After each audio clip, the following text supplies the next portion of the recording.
جلی کوردیە وەلی یاشماغۆ سەرەتا پیرۆزبای ڕۆژی ئاڵا دەکەین لە هەموو کورد و کوردستان. ئێمە ئەمڕۆ وەکو باخچە و قوتابخانەی کورد فیوچەر هەستان بە ئەنجامدانی چەند چالاکیەک بۆ خوێندکارەکانمان.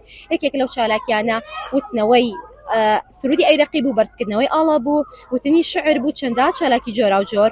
و بێگومان ئەم چالاکیانە زۆر بە گرنگ دەبینی من بۆ منداڵەکانمان بۆ چاندنی هەستی کوردایەتی و ڕۆحێ نیشتیمانپەروەری و نەتەواتی لە ناخی منداڵەکانماندا.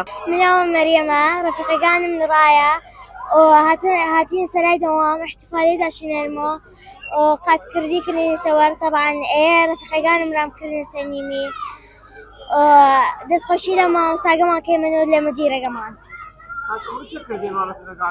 هەڵپەڵکە کردین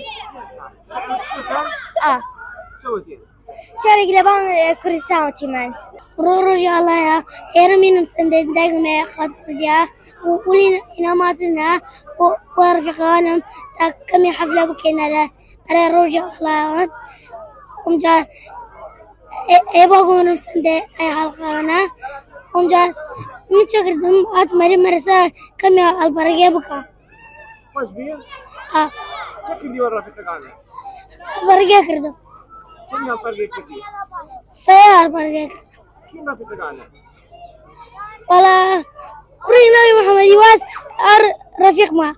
ئەمڕۆ ڕۆژی ئاڵایە پیرۆزبایی لە هەموو کوردستان و خەڵکی خانەقین دەکەم. ئەمڕۆ لە مەدرسەکەمان چەند فعالی کردێن کە شعر وتین و چەند سرودی گوتین و گورانیش وتین و ئاڵای کوردستان بەرز کردین. خۆ اختیاری کردم. جلی کوردیە وەلی یاشماغۆ